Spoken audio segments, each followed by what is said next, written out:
Hi guys, my name is Bridget Suter and I am the teen librarian at the Brunswick Library.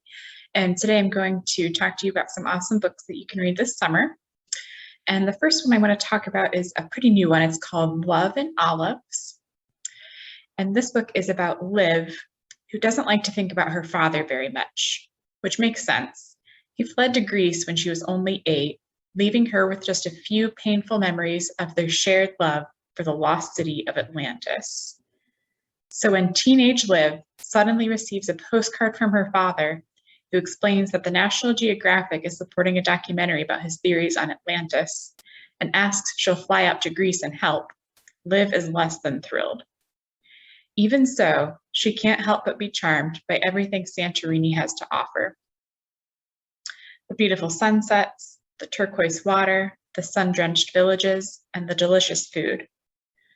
But not everything on the Greek island is as perfect as it seems, because as Liv slowly begins to discover, her father may not have invited her to Greece for Atlantis, but for something much more important.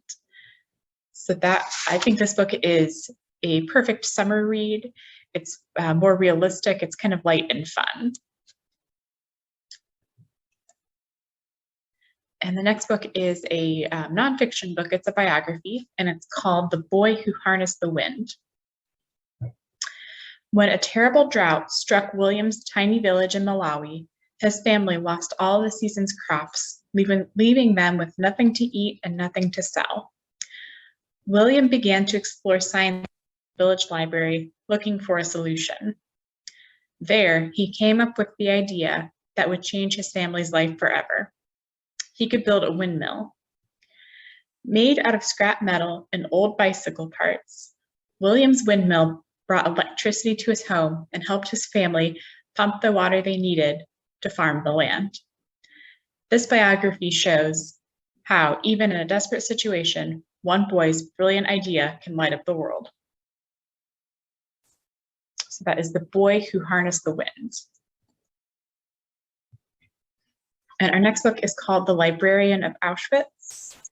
And this book is based on the real life experience of Auschwitz prisoner Dita Kraus. This is the incredible true story of a girl who risked her life to keep the magic of books alive during the Holocaust. 14-year-old Dita is one of the many imprisoned by the Nazis at Auschwitz. Taken along with her mother and father from the Terezin ghetto in Prague, Dita is adjusting to the constant terror that life is in the camp. When Jewish leader Freddie Hirsch asks Dita to take charge of the 8 precious volumes the prisoners have managed to sneak past the guards, she agrees, and so Dita becomes the librarian of Auschwitz. Out of one of the darkest chapters in human history comes an extraordinary story of courage and hope. So this book is perfect if you are a fan of historical fiction, and particularly World War II fiction.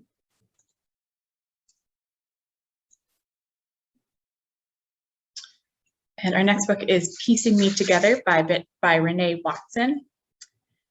Jade believes she must get out of her neighborhood if she's ever going to succeed.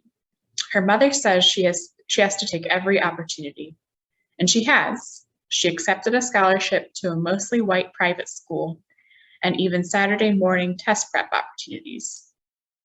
But some opportunities feel more demeaning than helpful, like an invitation to join Women to Women, a mentorship program for at-risk girls, except really it's for Black girls from bad neighborhoods. But Jade doesn't need support, and just because her mentor is Black doesn't mean she understands Jade. And maybe there are some things Jade could show these successful women about the real world and finding ways to make a real difference. This is a compelling novel that explores the issues that many young women face today. And the last book I want to talk about is Drums, Girls, and Dangerous Pie. And this book is about 13-year-old Steven, and he has a totally normal life. He plays drums in the all-star jazz band, has a crush on the most popular girl in school, and is constantly annoyed by his 5-year-old brother, Jeffrey. But when Jeffrey is diagnosed with leukemia, Steven's world is turned upside down. He's forced to deal with his brother's illness and his parents' attempts to keep the family in one piece. Even though this book is about such a heavy topic, there are some moments of humor throughout the book, and it's ultimately a heartwarming journey through a year in the life of a family in crisis. So that is Drums, Girls, and Dangerous Pie. So if you're interested in any of those books, you can look them up on our website. It's mcgl.info. And also remember to sign up for the Teen Summer Reading Game, and you can start signing up for that on May 15th. And if you have any questions for me about any of the books that I talked today or about the summer reading game, feel free to send me an email. And also if you just need a recommendation for summer, feel free to reach out.